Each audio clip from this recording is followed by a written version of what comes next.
प्रथमे मैं आजिर संबाद मेलत उपस्थित हब पारा आमार मज लोकाल ब्लक कमिटिर सभापति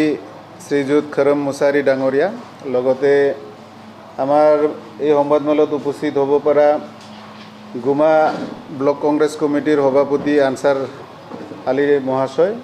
लगते मोर लगत उपस्थित हब पारा कक्राझार जिलार उपसभापति लखेन लाकरा डांगरिया लगते मोर लगत उपस्थित हब पारा कक्राझार जिलार साधारण सम्पादक प्रशासनीय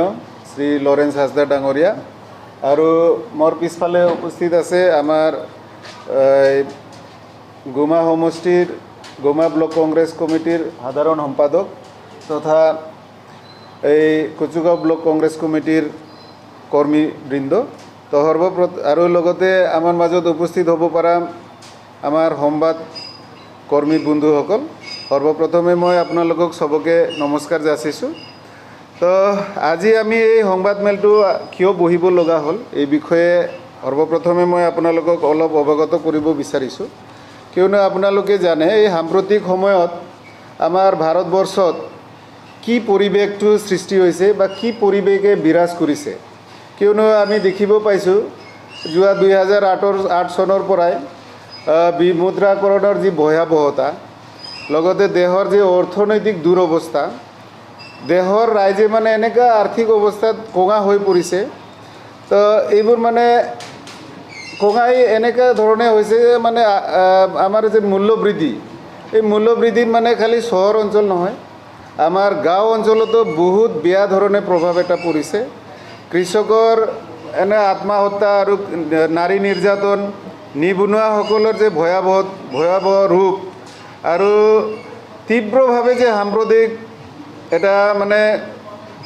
সাম্প্ৰদায়িকতাবাদ आमार देशत যে बर्तमान चलि আছে तो এই যে এইবোৰ বিষয় লৈ आमार कांग्रेस दलर विशिष्ट नेता राहुल गांधी डांगरियाय बर्तमानर भारत सरकारक बारम्बार प्रश्न करिছে এই प्रश्नबोर भारत सरकारे आजिলৈকে একো उत्तर দিব पारा নাই तो उत्तर निदि किनि एखेतসকলে आमार जे भारतर संविधानर जे आमार मौलिक अधिकार সেই मौलिक अधिकारबोर माने विक्षुण्ण करि मौलिक अधिकार आमार পৰা प्रत्याहार करि जे आमार बाक स्वाधीनता এই বাক স্বাধীনতাটো কৰি মৌলিক অধিকাৰ আমাৰ পৰা প্ৰত্যাহাৰ কৰি যে আমাৰ বাক স্বাধীনতা এই বাক স্বাধীনতাটো অন্যায়ভাৱে ষড়যন্ত্ৰমূলকভাৱে আমি কিবা এটা ক'ব গ'লেও সেইটো মানে সেই বাক স্বাধীনতা ক্ষুণ্ণ কৰি কিনে আমি কিবা এটা কোৱা বুলি ইহঁতে ভাবে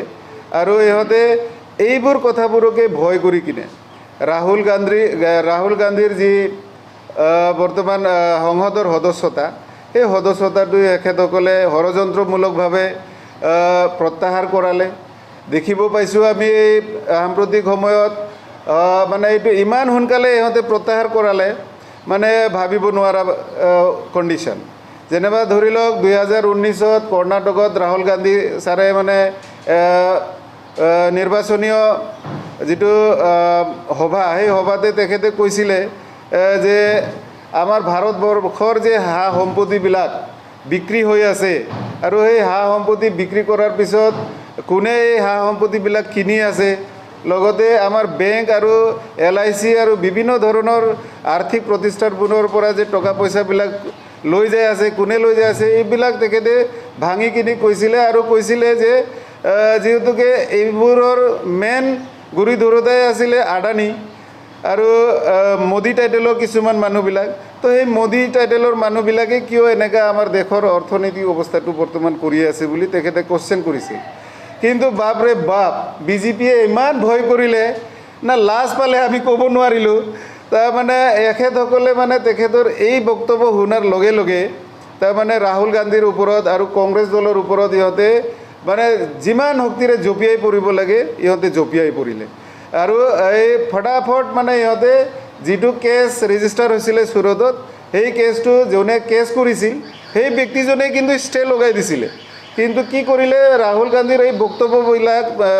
সংসদত হুদাৰ কাৰণে আৰু এই এনেকুৱা মেজমেলবিলাকত তেখেতে উত্থাপন কৰাত তেখেতসকলে সেই কেছটো ইমিডিয়েট মানে আকৌ মানে এইটো ন্যায়পালিকাত সিহঁতে আকৌ লাগু কৰালে আৰু সেইটো শুনানি শুনিলে। তো এই শুনানিত ৰাহুল গান্ধীক সাংসদৰ সদস্যতাটো সিহঁতে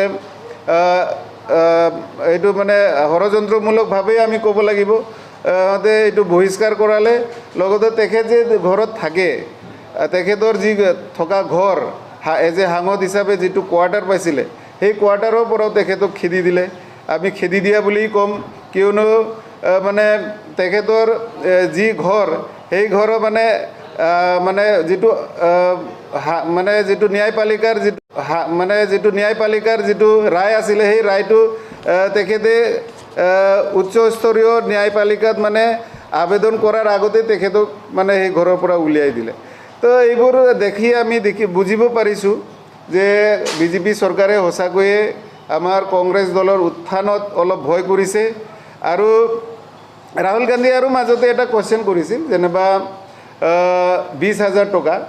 আদানীৰ চেল কোম্পানীক তেখেতসকলে বিনিয়োগ কৰিছিলে, সেইটো কাৰ পইচা, এই কুৱেশ্যন কৰাতে বেছিভাগে আমাৰ ভাৰত চৰকাৰে লাজ পাইছে আৰু ভয় কৰিছে। তো এনেকুৱা কথাবিলাক এখেতসকলে সুধি থকাৰ কাৰণে ৰাহুল গান্ধীক মানে ক'ব গ'লে এক প্ৰকাৰ একপক্ষীয় কৰি কিনে এখেতসকলে এই শাস্তিবিলাক তেখেতৰ ওপৰত দিয়ালে। তো এইবোৰো দেখি আমি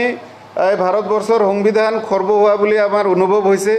আমাৰ যিটো বাক স্বাধীনতা, এই বাক স্বাধীনতাটো খৰ্ব হোৱা বুলি আমি অনুভৱ কৰিছোঁ। তো এইবোৰৰ বিষয়ে সংসদত JPCৰ দ্বাৰা এইবোৰ তদন্ত হ'ব লাগে। যিবোৰ অন্যায় অত্যাচাৰ বিজেপি চৰকাৰে বৰ্তমান কৰি আছে